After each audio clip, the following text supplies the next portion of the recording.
آپ کو پتہ ہے توکل کا مطلب کیا ہوتا ہے؟ توکل کسے کہتے ہیں؟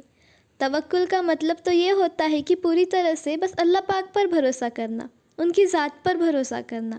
جو کچھ بھی ہوگا نا وہ بس اللہ پاک کی حکمت اور رحمت سے ہی ہوگا۔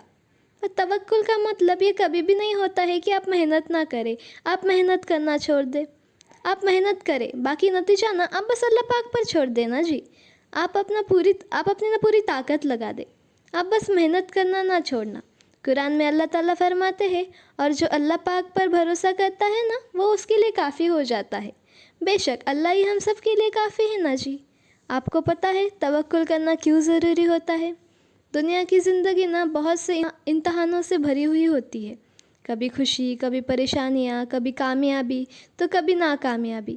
یہ سب نا انسان کو اندر سے توڑ دیتی ہے۔ یہ سب تو اللہ پاک کی طرف سے آزمائش ہوتی ہے نا جی۔ ان سب پریشانیوں سے نا انسان کبھی نہ کبھی کہیں نہ کہیں ٹوٹ رہا ہوتا ہے، کہیں نہ کہیں وہ امید چھوڑ رہا ہوتا ہے۔ پر جو انسان اللہ پاک پر توکل کرتا ہے نا اس کا دل کبھی بھی پریشان نہیں ہوتا ہے، بلکہ اس کو تو یہ پتہ ہوتا ہے، اس کو تو یقین ہوتا ہے کہ اللہ پاک جو بھی کرتے ہیں نا وہ بہترین کرتے ہیں۔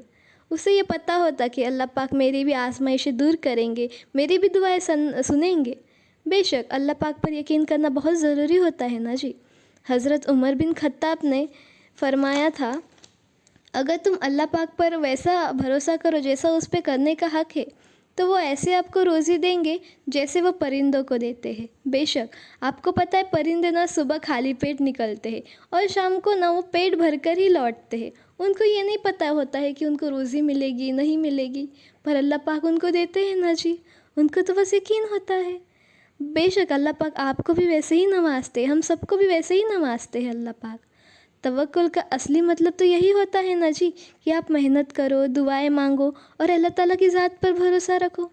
توکل کا مطلب یہ کبھی بھی نہیں ہوتا ہے کہ آپ کوشش نہ کریں، صرف بیٹھ کر انتظار کریں، بلکہ آپ تو پہلے محنت کریں، پھر آپ اس چیز کے لیے دعائیں بھی کریں نا جی۔ دعا کرنا تو سب سے ضروری ہوتا ہے، وہ تو سب سے امپورٹنٹ ہوتا ہے نا جی۔ اور آخر میں آپ سب نہ اپنے اللہ پر چھوڑ دیں۔ بے شک اللہ پاک پر توکل کرنے والے لوگ کبھی بھی مایوس نہیں ہوتے ہیں۔ آپ کو نا توکل کی ایک سب سے اچھی مثال پتہ ہے کیا ہے؟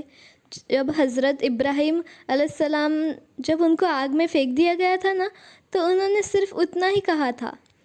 صرف اتنا ہی کہا تھا، حسبن اللہ و نعم وکیل، بے شک میرا اللہ میرے لیے کافی ہے اور وہی بہترین فیصلے کرنے والا ہے۔ ان کو یہ نہیں پتا تھا کہ آگ ان کو کچھ بھی نہیں کرے گی، بلکہ ان کو تو اتنا ہی اپنے اللہ پر یقین تھا کہ میرا اللہ مجھے سنبھال لے گا۔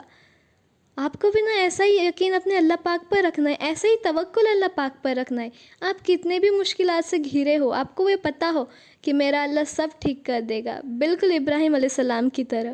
آپ بھی نا اللہ پاک پر توکل رکھنا اور یقین سے دعائیں مانگتے رہنا۔ انشاءاللہ آپ کی دعائیں، آپ کی پریشانیاں اللہ پاک ضرور دور کریں گے اور آپ کی دعائیں ضرور قبول کریں گے۔ آمین ثم آمین۔